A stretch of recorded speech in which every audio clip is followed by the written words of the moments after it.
So our awareness, as we're looking at our eyes, if our mind is completely still, and there's just our clear awareness present, clear, empty awareness present,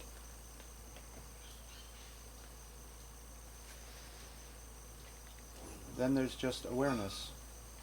It's empty, it's clear, it's perceiving. It has its own intelligence.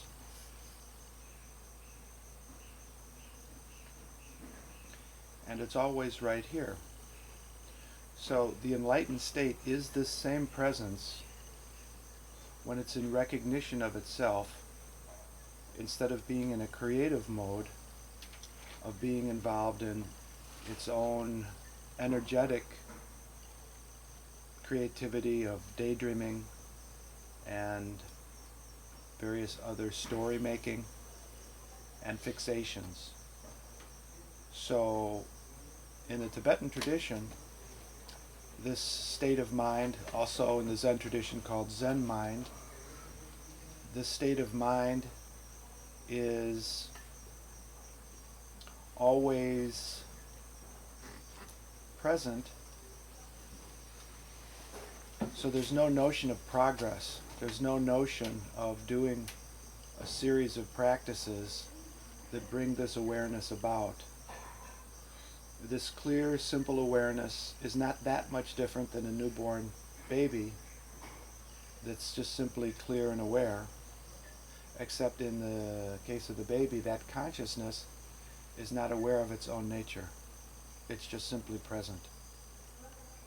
Not that much different than any other animal who's just simply present to the moment. But this awareness is also aware of its own nature and its capacities and its potentials. And it never becomes less than what it is. The only difference is that it has content or not. So if you're just sitting here in awareness, you either have thoughts in your sphere of awareness, or it's just empty and clear. And again, remember, get the feeling, and this is an analogy, but it's also close to how it actually is experienced. Your awareness here, as though you are a sphere of clear awareness, that this clear awareness is here, and it can either have thoughts occurring in something focused, a focus of thought, fixated, a topic, or it has no topic. What we're going to be doing is exposing the true nature of your awareness, consciousness, by getting rid of these fixated topics, which is what you're experiencing instead of your self-nature. So it's not that at any point your consciousness is identified with anything, it's just that it's dominated by its own energy manifestations. So we're going to withdraw those energy manifestations that are in our mind, our fixations, our daydreams, our self-fixations, self-centered thought stories, and we're going to reduce those down to zero, to where there's nothing here anymore. And when this is completely still and completely empty, this nature, if just left in this condition of clarity, will recognize itself. And it's not that it's recognizing itself like it needs to do something, it's just that its natural capacity blossoms. So it's not that like our consciousness forgot who it was or identified with something. All of those things are what arose as content. So they're simply the content. So we can use an analogy like a television. Imagine your consciousness that I'm referring to is like the television. And all these different programs can play on the television. When it's not turned on, there's just the television. When it's turned on, there's all these different television shows taking place. And none of those television shows change the television in any way. The television itself remains always the same. So different programs, different shows, comedies, dramas, science fiction thrillers, all kinds of programs play, but when the program's over, the television hasn't changed at all. It's the context for all of those programs that arise. And so our mind is the same, this consciousness is the same, it never changes. It has content or it has no content. And the content can either be to do with stories, or it can be its own capacities as wisdoms arising spontaneously. And those are insights, and those are the enlightened wisdoms of itself. And when its energies are not energized into creating a program, a television show, a daydream, a story, it's just completely naked. It's like a television that you could see right through. No story, no television program is on, no stuff is in the center. It's just clear and open. So again, your awareness never is less than what it is, and it's never more than what it is. There's nothing you can do in practice that will make your awareness more perfect than it always is. The only difference is it has content or it has no content. And the only other content that would be there if it doesn't have story-making content is its own potentials of wisdom, unconditional love and compassion, and responsiveness. So, ideally, if we were of the highest caliber students, we could have this introduced to us, as I've been doing last night and now, and the mind would recognize this, and it would just be, that would be the end of the program. But for most, the story making is so solidified, you can't even conceive of turning off the television. Don't turn off the television, it's my program. You can't conceive of being without a program. The mind can't conceive of that. And the programs are just so ingrained. So we have to do a little work of deprogramming of these habitual tendencies of the mind and brain to put content and hold on to this content. And so we do some practices and some work on this to create a condition where your own consciousness can experience itself in the naked state. And when we've experienced it, when we've experienced that naked state of awareness, then I can point out some things when you're in that condition that have much greater impact than when you're in this condition. So the more naked we can make the thinking mind, the mind itself, the better off we are. So the first energy that comes from this pure consciousness is a vibrational energy that arises within it, kind of like a cloud, a thin cloud. Out of that energy arises thoughts. And in that consciousness itself, it immediately divides its experience into subjects. A me arises, a me consciousness arises within this, and everything else that's perceived and experienced is an object. So it's dualistic, duality. And that's the first thing that arises in this consciousness, is a secondary consciousness, which we call the mind. And so the mind is the energy manifestation of this primordial consciousness. And that arises. And that arises as like a daydream. That's why we're kind of almost always in a daydream. The story of me and my life and all that's taking place. That's all that our suffering is. All of the problems in our life, all of our suffering and everything is this daydream that's in the mind, that's arisen as the natural energy of our pure consciousness. So if we now can call this pure consciousness uh, the Buddha, a Buddha, which is a mind consciousness that's realized itself fully and completely in all of its potential and its awareness. The difference between a Buddha consciousness and our own is the Buddha consciousness has no mind.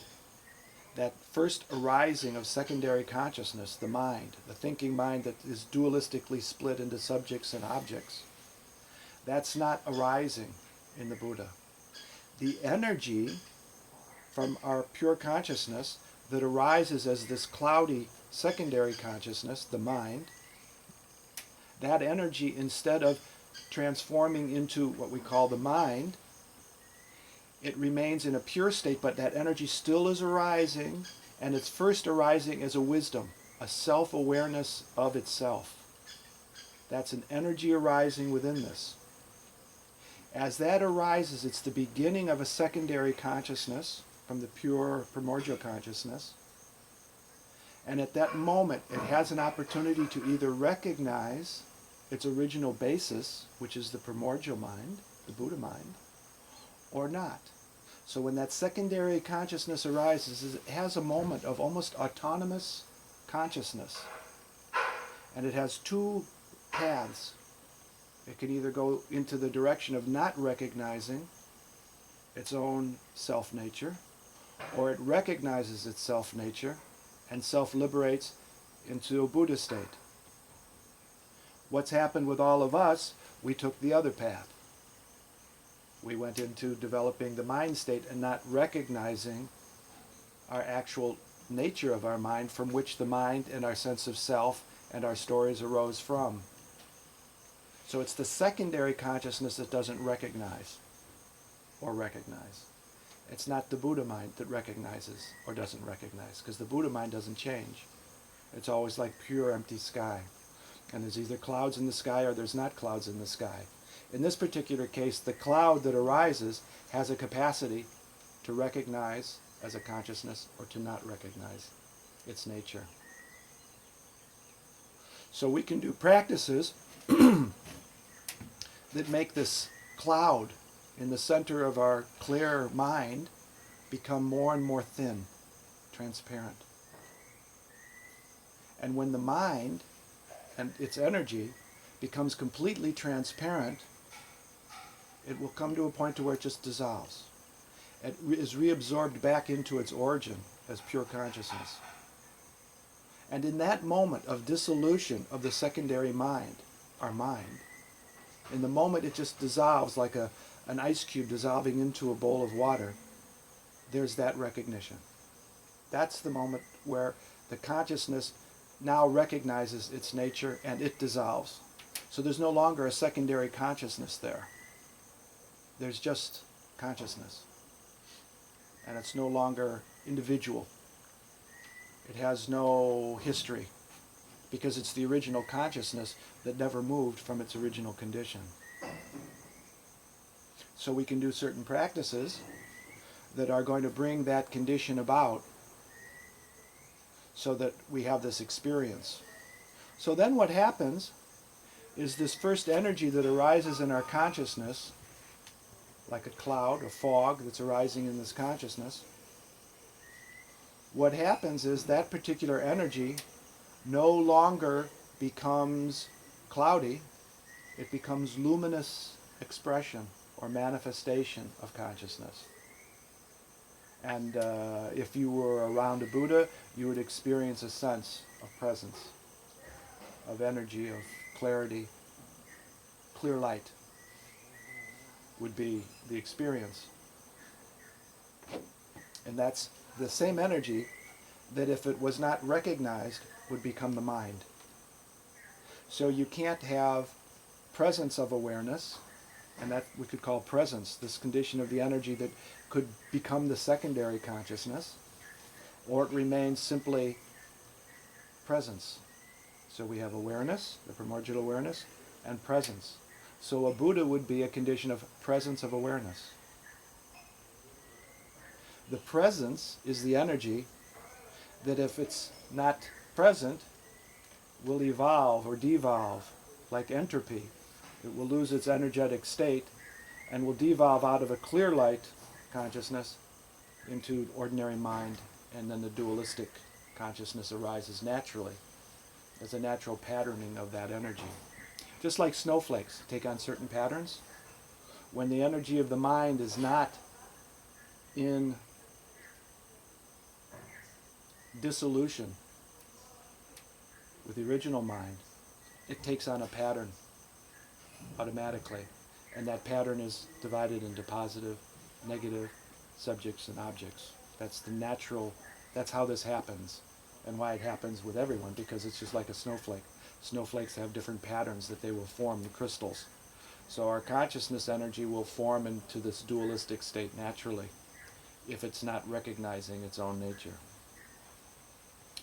So that's kind of a map of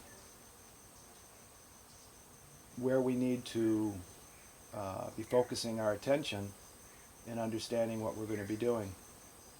So now, if the problem is, the only problem is the content, if that's the only thing that's causing our suffering, that's the only thing that seems to be blocking our self-awareness, then we need to look at what this is. What is this content? And so we have to look at, well, what is the content? Any content that's in here is itself consciousness, kind of like waves of consciousness, energy of consciousness. So if you closed your eyes and you just were becoming aware of your thoughts and your feelings and attitudes and stories, all of those things would be in your consciousness, or else you wouldn't be having those experiences. You wouldn't be conscious of them. So all experience, internal or perceptual, has to occur in consciousness, or else you wouldn't be conscious of it. There's no option. So in your consciousness, we need to look at this content and see to what degree this content has any validity or any structure that has any degree of permanence to it. And what we can most easily find, all of this content is made up of one substance, and that's thought. All of our suffering, emotional suffering, not necessarily physical pain, but all of our suffering is completely thought and concepts and stories that are built in our mind. So now we need to take a look at this content and see how this content really is. Is the content something more than just thoughts? And so we have to start looking at the content of thoughts. Since all the content is thoughts, that means the content is no different than the stuff of dreams. So that means all of our suffering, a term they use in Hinduism and in Buddhism is the word samsara. It implies a running around in circles and getting nowhere but becoming frustrated. And that's a synonym for suffering itself, the nature of our life. We're striving for some sort of permanence and solidity and some sort of happiness that we're always trying to grasp, but it just seems to always just kind of get out of our grasp. We might have it for a little while, but then it it escapes our grasp, and that produces suffering. So we're either resisting or we're grasping. What is doing this resisting or grasping? Is it the primary consciousness?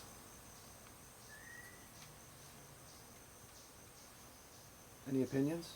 Is this consciousness the primary consciousness that's resisting or grasping? It's the secondary consciousness.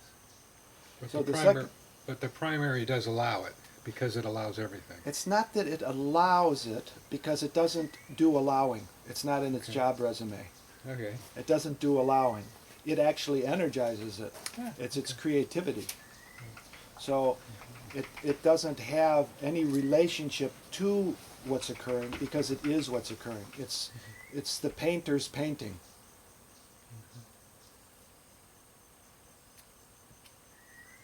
So in this particular case,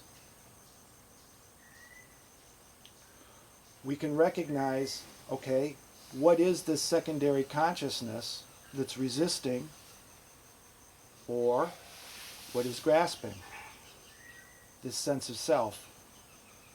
And if we look into our consciousness and we get a feeling of this sense of me that occurs in our consciousness, we'll discover it's also nothing more than thoughts, concepts, that are energized by these thoughts and concepts with our energy.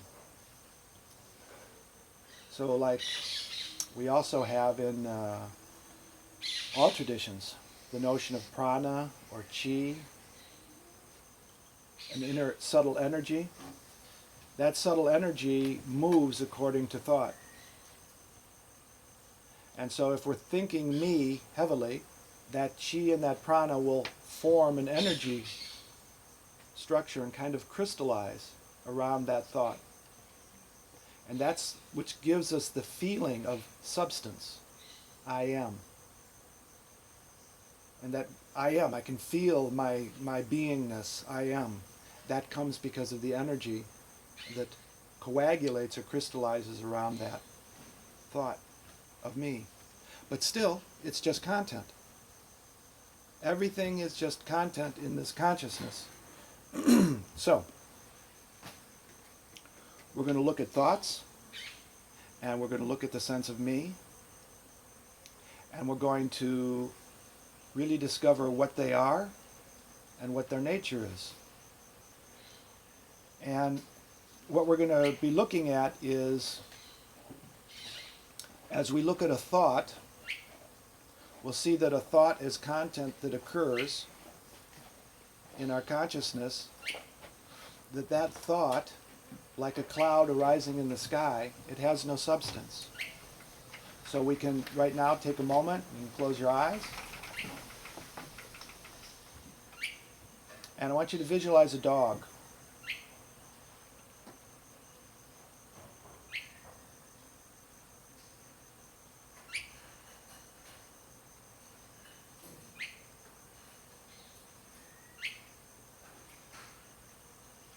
Again, visualize the dog if you drifted off. And see if that image of that dog has any solidity to it. Or is it just like a cloud? It's empty, it's there for a moment, but it's completely transparent when you look through it. And it has no substance. It just doesn't stay there all on its own, but that you have to pay attention to it.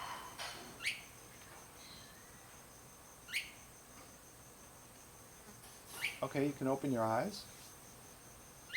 So, all thoughts are like that. Any thought that's in your mind is just like a cloud appearing in the sky that has no substance to it. If we keep our attention on that particular thought, it stays energized. If we no longer energize that thought, fixating, focusing on it, it dissolves. So we'll discover all of this content requires our attention. If we're not paying attention to the content of these stories and thoughts in our mind, they dissolve. So in both the Japanese and in the Tibetan tradition, they talk about if you leave water that's got sediment in it and it's stirred up, if you leave that water completely still, all the sediment settles to the bottom and the water is perfectly clear. So what's been discovered over thousands of years, literally, is that if we sit in a meditative state without energizing our thoughts, putting no attention on our stories, and just remain in clear presence of our five senses, the water that's swirling, the content that's swirling and being energized by our thought process, stops swirling, it gets more still, and all the sediment, so to speak, settles to the bottom naturally, We didn't have to try to get rid of thoughts or stories. We just let the mind come into a state of natural stillness, and all the content is no longer present. And in that way we can experience the flavor of this clear awareness that's empty of content. So this is another word we're going to be using a lot, and that's empty. So when we use the word empty, which is a very important, probably the most important word in Buddhism,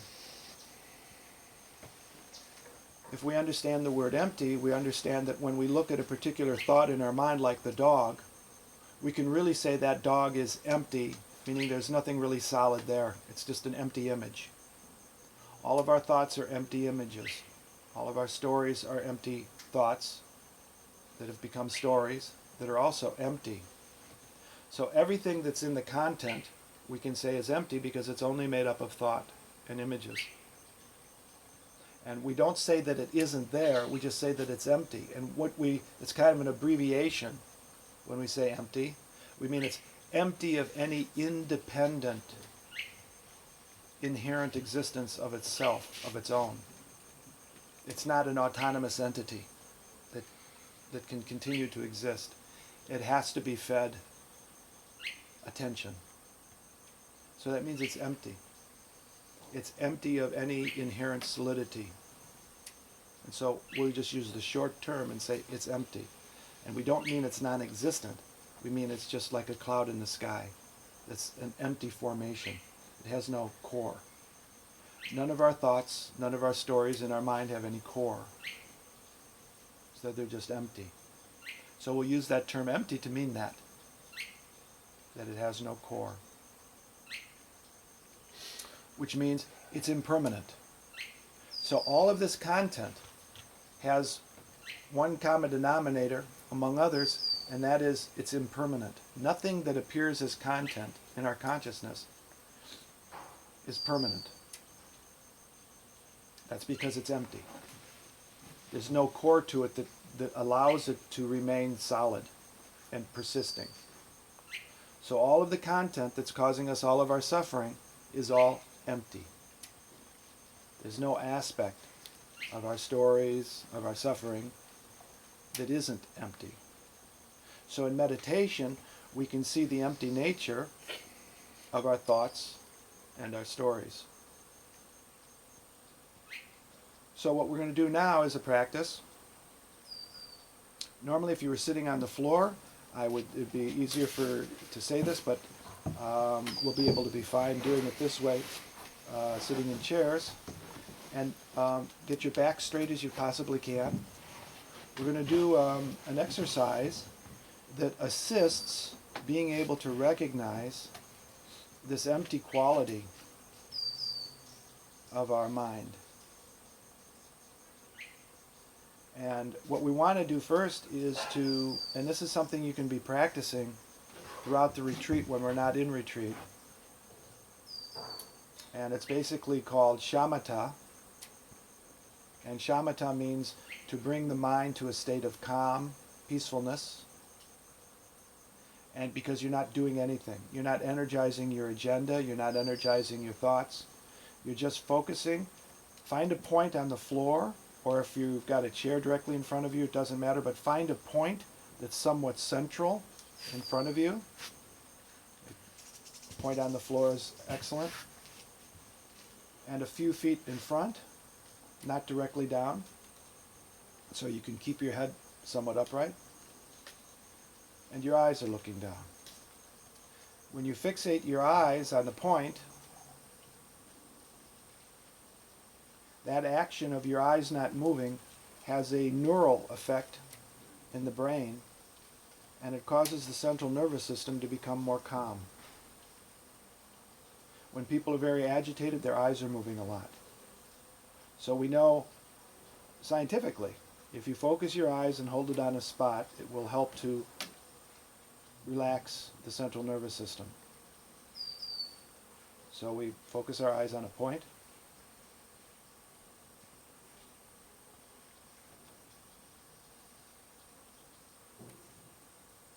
We're not thinking about the point.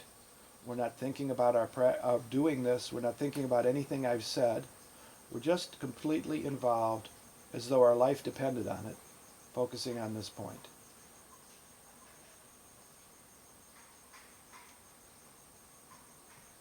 Now, while we're focusing on this point, we're keeping our eyes on that point.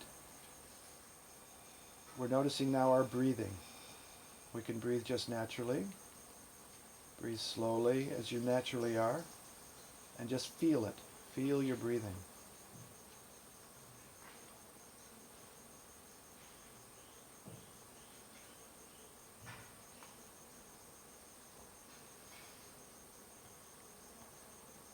Keep your body still. Don't move any part of your body. Eyes are focused on the point.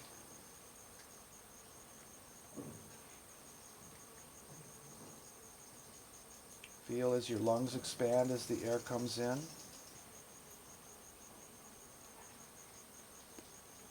Notice the feeling of the air coming out of your nostrils and going in.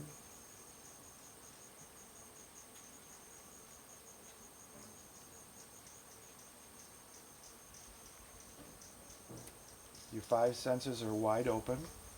Nothing is being blocked. The only difference is you're not wandering off in daydreams.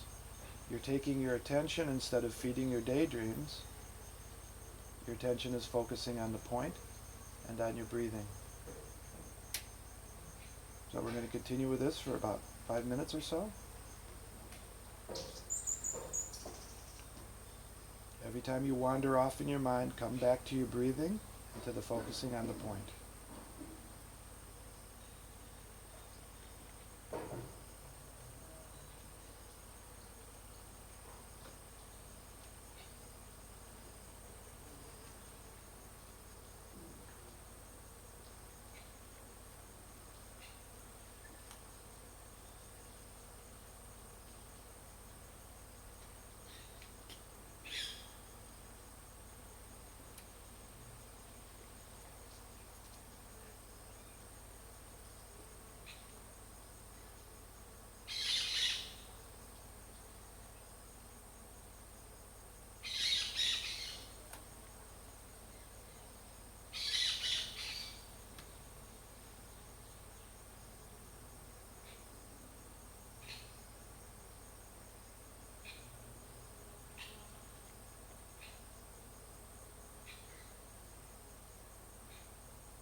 Don't wander. Come back to the point.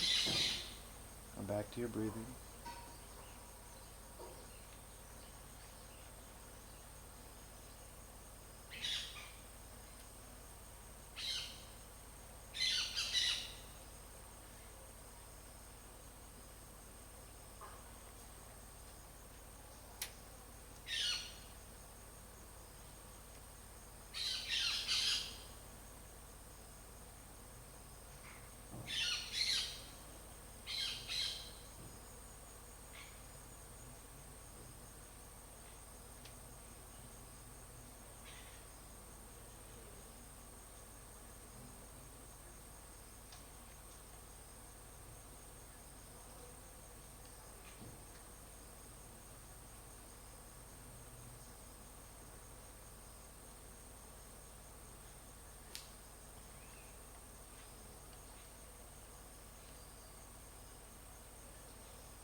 Don't wander off in your mind. Come back to the point or to your breathing.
now continue doing what we're doing, but as thoughts start to arise again in your mind, whatever, little daydreams,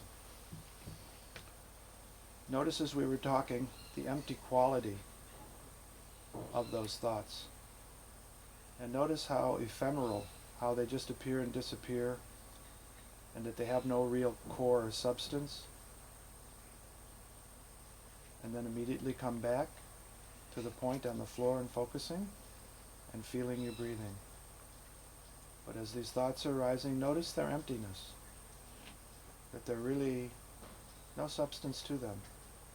They're just a brief flash of a little story, image.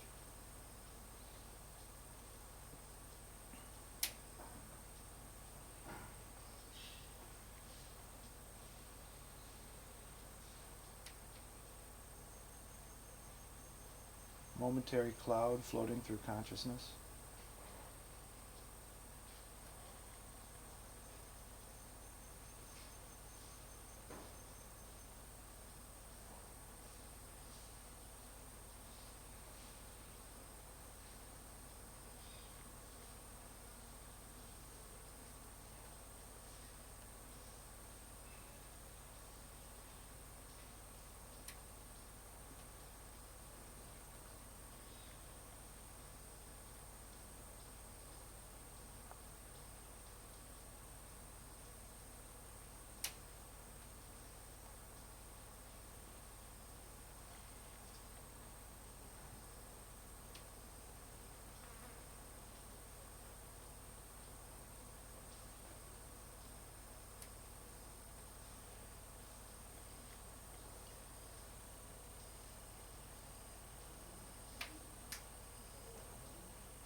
Always come back to the breathing and the point. Noticing the empty quality of your thoughts. There's nothing really there.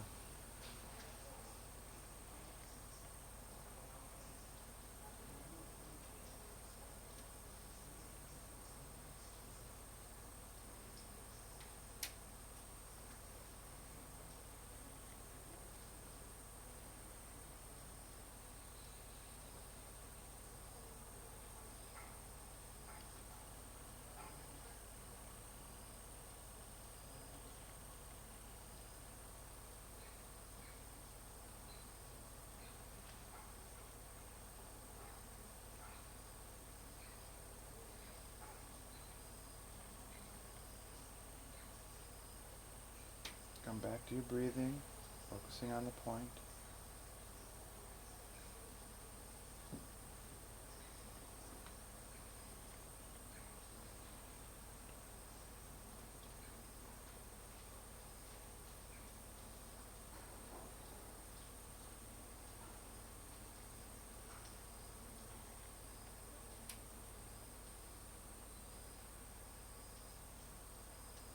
Don't get involved in any of the stories, any of the thoughts.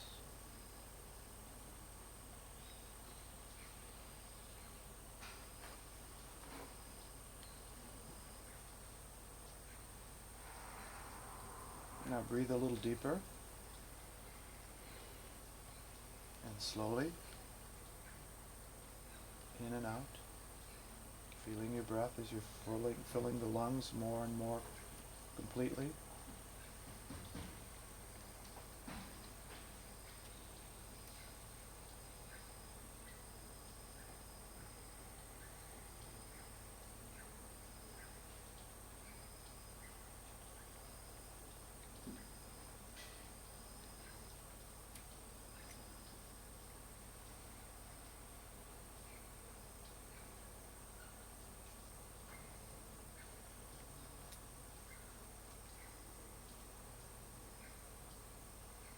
Don't drift off in your thoughts.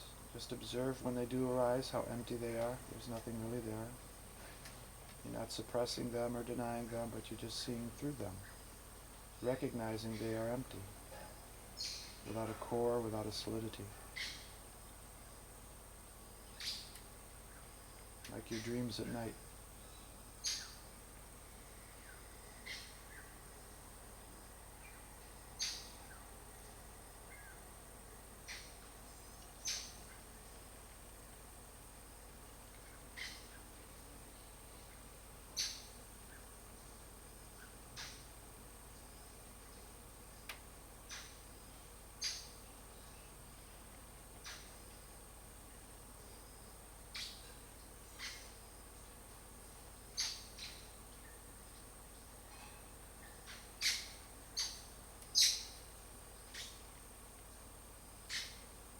now close your eyes. Visualize the dog again. Keep your eyes closed, and as you have visualized the dog, just raise your hand so I can see everybody's got that working.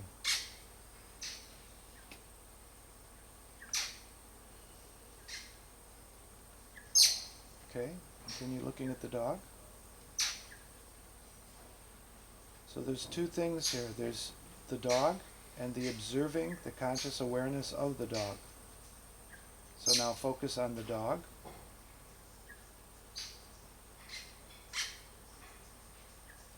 And notice that you are aware of the dog. Your consciousness is aware of the dog. And now focus on the awareness. Be aware of your awareness instead of the dog.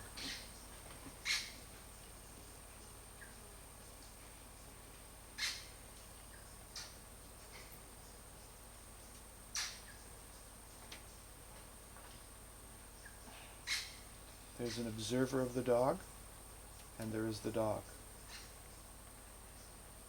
in a dualistic relationship. And we're going to work with that dualistic relationship. So there's the observation, the observing of the dog, and the dog. Now focus on the dog again.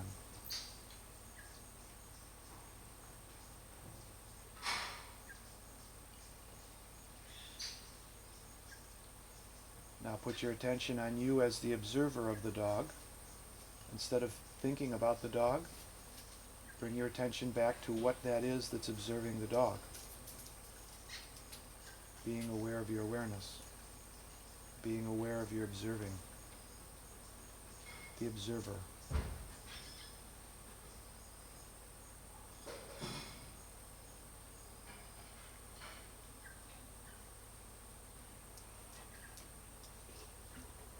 Focus on the dog again, the image of the dog.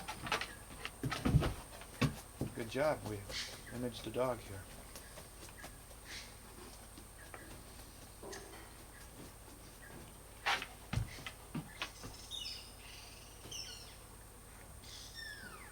Focusing on the image of the dog.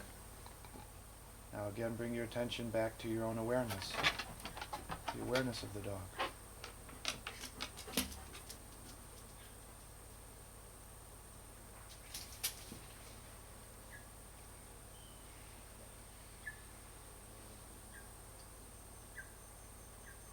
Now observe that awareness more, the nature of that awareness.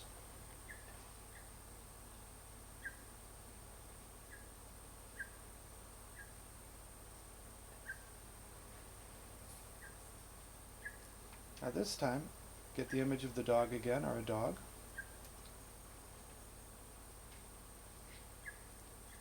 And notice what happens with the image of the dog when you bring your attention from the dog to your own awareness. Notice what happens to the dog. As you bring your awareness, your attention from the dog to your own observing awareness.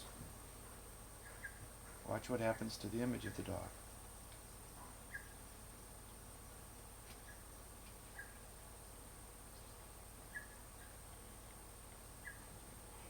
Again, visualize the dog clearly.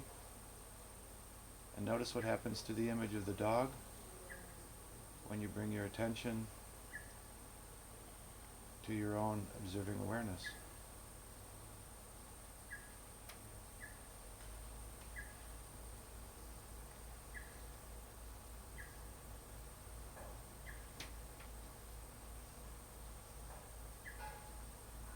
And again, visualize the dog. And bring your attention to you as the observer. And watch what happens to the image of the dog.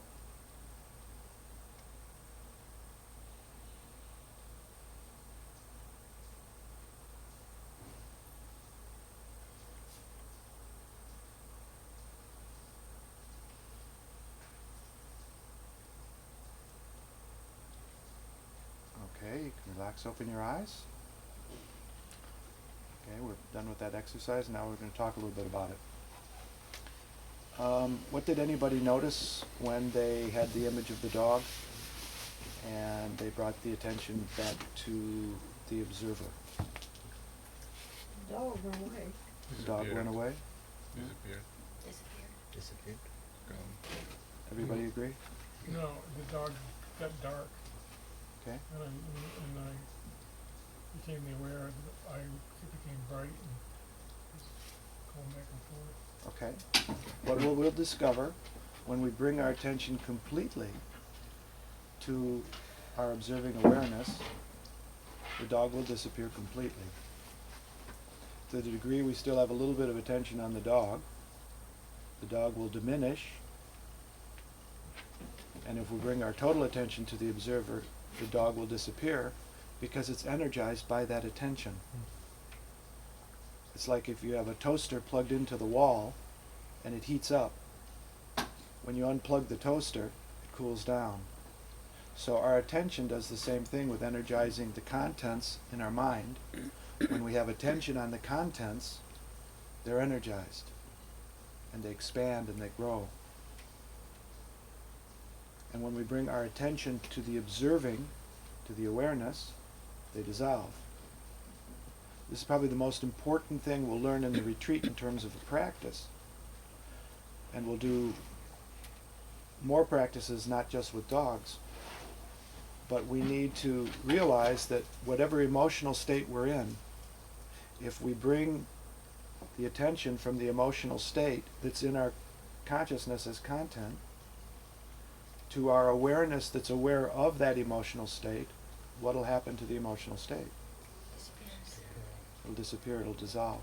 Because the emotional state is energized by your attention.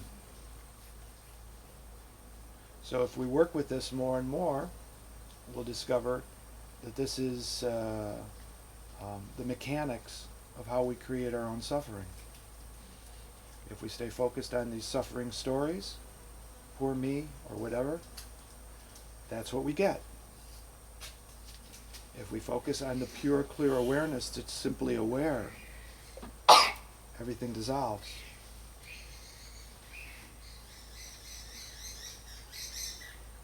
So in the Tibetan tradition, in Dzogchen, that's called the self-liberation of thoughts, that by bringing our attention to the awareness that's aware of the thought, or the story, or the condition, it dissolves.